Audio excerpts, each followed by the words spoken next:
दोस्तों, आज की कहानी है माए ऐसी ही होती है।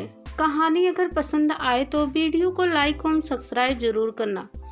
प्लेन से मुंबई से दिल्ली तक के सफ़र में थकान जैसे तो कुछ नहीं था, पर माँ के थोड़ा आराम कर ले कहने पर मैं फ्रेश होकर माँ के ही बेडरूम में आकर लेट गई। भैया भाभी ऑफिस में थे। माँ घर की मेड श्यामा को किचन में कुछ निर्देश दे रही थी। कल पिताजी की बरसी है। हर साल मैं माँ की इच्छा अनुसार उनके पास जरूर आती हूँ। मैं 5 साल की ही थी।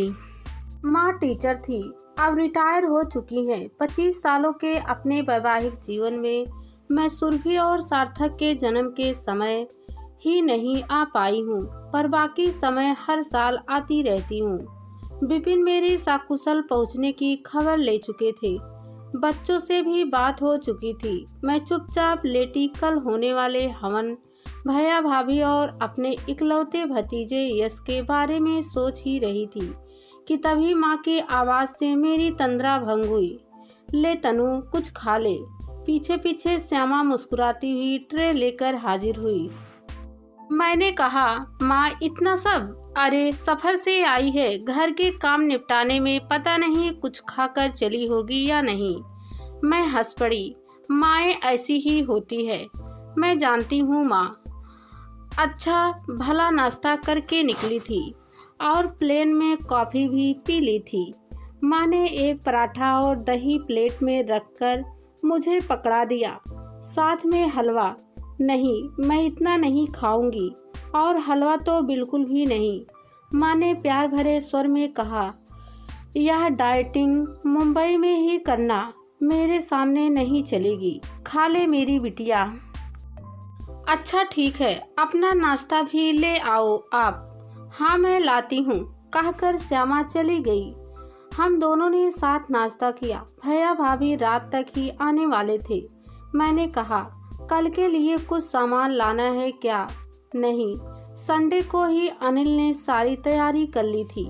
तू थोड़ा आराम कर, मैं जरा श्यामा से कुछ काम करवा लूँ। दोपहर तक यश भी आकर मुझसे लिपट गया। मेरे इस इकलौते भतीजे को मुझसे बहुत लगाव है। मेरे मायके में गिने चुने लोग ही तो हैं। सबसे मधुर स्वभाव के कारण घर में एक स्नेहपूर्ण माहौल रहता है। जब आती हूँ अच्छा लगता है। 3 बजे तक का टाइम कब कट गया पता ही नहीं चला।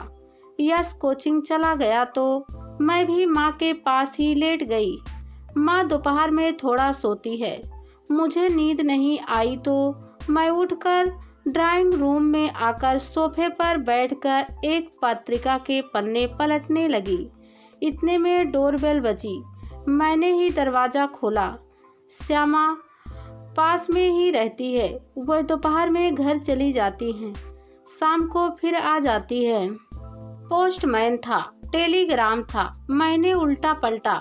टेलीग्राम मेरा नाम था। प्रेषक के नाम पर नज़र पड़ते ही मुझे हैरत का एक तेज झटका लगा। मेरी हथेलियां पसीने से भीग उठी। अनिरुद्ध। मैं टेलीग्राम लेकर सोफे पर धंस गई। हमेशा की तरह कम शब्दों में बहुत कुछ कह दिया था अनिरुद्ध ने। तुम इस समय यहीं होगी, जानता हूँ। अगर ठीक समझो तो संपर्क करना। पता नहीं कैसे मेरी आंखें मिश्रित भाव की नमी से भरती चली गई थी। ओह अनिरुद्ध, तुम्हें आज 25 साल बाद भी याद है मेरे पिताजी की बरसी और यह टेलीग्राम। 3 दिन बाद 164 साल पुरानी टेलीग्राम सेवा बंद होने वाली है। अनिरुद्ध के पास यही एक रास्ता था आखिरी बार मुझ तक पहुंचने का। मेरा मोबाइल नंबर उसके पास है नहीं, ना मेरा मुंबई का पता है उसके पास। तब यहाँ उन दिनों घर में भी फ़ोन नहीं था। बस यही आखिरी तारीख उसे सूझा होगा।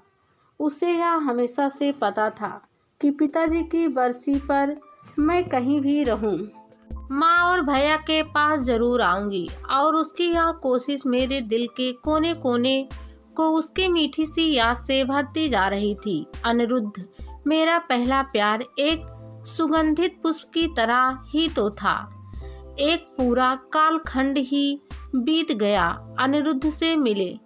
वह संधि पर खड़ी थी तब मैं जब पहली बार मन में प्यार की कोमल फूटी थी। यह वही नाम था जिसकी आवाज़ कानों में उतरने के साथ ही जेठ की दोपहर में बसंत का एहसास कराने लगती। तब लगता था यदि परम आनंद कहीं है तो बस उन पलों में सिमटा हुआ जो हमारे एकांत के हमसफर होते।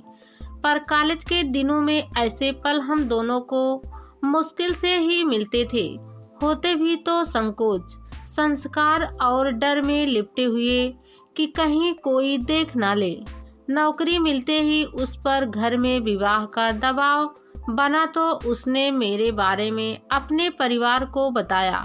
फिर वही हुआ जिसका डर था। उसके अति पुरानपंथी परिवार में हंगामा खड़ा हो गया और फिर प्यार हार गया था। परंपराओं के आगे, सामाजिक नियमों के आगे, बुजुर्गों के आदेश के आगे मुंह सिला खड़ा रह गया था।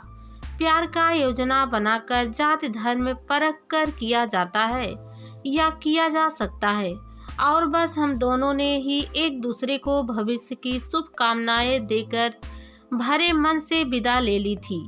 यही समझा लिया था मन को कि प्यार में पाना जरूरी भी नहीं।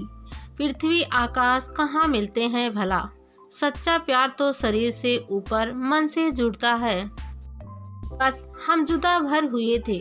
उसकी विरह में मेरी आंखें से बहे अनगिनत आंसू बाबुल के घर से विदाई के आंसुओं में गिन लिए गए थे। मैं इस अध्याय को वहीं समाप्त कर समझ पति के घर आ गई थी, लेकिन आज उसी बंद अध्याय के पन्ने फिर से खुलने के लिए मेरे सम्मुख फड़फड़ा रहे थे।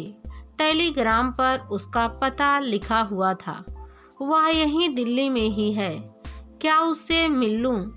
देखूं तो कैसा है, उसके परिवार से भी मिल लूं। पर यह मुलाकात हमारे शांत सुखी वैवाहिक जीवन में हलचल तो नहीं मचा देगी। दिल उससे मिलने के लिए उकसा रहा था। दिमाग कह रहा था पीछे मुड़कर देखना ठीक नहीं रहेगा। मन तो हो रहा था देखूं मिलूं उससे। 25 साल बाद कैसा लगता होगा, पूछूं ये साल कैसा रहे, क्या क्या किया, अपने बारे में भी बताऊं। फिर अचानक पता नहीं क्या मन में आया, मैं चुपचाप स्टोर रूम में चली गई। वहां काफी नीचे दबा अपना एक बॉक्स उठाया। मेरा यह बॉक्स सालों से यही पड़ा है, इसे कभी किसी ने नहीं छेड़ा। मैंने बॉक्स खोला, उसमें एक और डब्बा था। सामने अनिरुद्ध के कुछ पुराने पीले पड़ चुके भावनाओं की स्याही में लिपटे खतों का एक एक पन्ना पुरानी यादों को आंखों के सामने एक खूबसूरत तस्वीर की तरह ला रहा था। ना जाने कितनी भावनाओं का लेखा जोखा इन खतों में था। मुझे अचानक महसूस हुआ आजकल के प्रेमियों के लिए तो मोबाइल ने कई विकल्प खोल दिए हैं। फेसबुक ने तो अपने को छोड़कर अनजान रिश्तों को जोड़ दिया है। सारा सामान अपनी गोद में फैलाए मैं अनगिनत यादों की गिरफ्तार में बैठी थी, जहाँ कुछ भी बनावटी नहीं होता था। शब्दों का जादू और भाव का सम्मोहन लिए ये खत मन में उतर जाते थे। हर शब्द में लिखने वाले की मौजूदगी महसूस होती थी। अनिरुद्ध ने एक पेपर पर लिखा था, खुसरो दरिया प्रेम का, उल्टी बाकी धार, जो उतरा सो डूब गया, जो डूबा सो पार। मेरे होठों पर एक मुस्कुराहट आ गई। आजकल के बच्चे इन शब्दों की गहराई नहीं समझ पाए। वह तो अपने प्रियो को मनाने के लिए सिर्फ एक आई लव यू स्माइल का सहारा लेकर बात कर लेते हैं। अनिरुद्ध खत में ना कभी अपना नाम लिखा था ना मेरा। इसी वजह से मैं इन्हें संभाल कर रख सकी थी। अनिरुद्ध की दी हुई कई चीजें मेरे सामने पड़ी थी। उसका दिया हुआ एक पेन, उसका पीला पड़ चुका एक सफ़ेद रुमाल जो उसने मुझे बारिश में भीगे हुए चेहरे को साफ करने के लिए दिया था, मुझे दिए गए उसके लिखे क्लास के कुछ नोट्स। कई बार तो वह ऐसे ही कोई कागज पकड़ा देता था जिस पर कोई बहुत ही सुंदर शेर लिखा होता था। स्टोर रूम के ठंडे ठंडे फर्श पर बैठकर मैं उसके खत उलट पुलट रही थी। और अब यह अंतिम टेलीग्राम बहुत सी मीठी, अच्छी, मधुर यादों से भरे रिश्ते की मिठास से भरा। मैं इसे हमेशा संभाल कर रखूंगी, पर कहाँ रख पाऊंगी भला?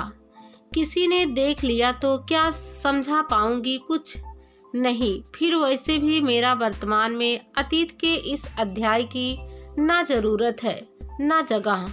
फिर पता नहीं मेरे मन में क्या आया कि मैंने अंतिम टेलीग्राम को आखिरी बार भरी आंखों से निहार कर उसके टुकड़े टुकड़े कर दिए। मुझे उसे कहीं रखने की जरूरत नहीं है। मेरे मन में इस टेलीग्राम में बसी भावनाओं की खुशबू जो बस गई है, अब इसी खुशबू में भीगी फिरती रहूंगी जीवन भर। वह मुझे भूला नहीं है। मेरे लिए यह एहसास कोई ग्लानि नहीं है, प्यार है, खुशी है।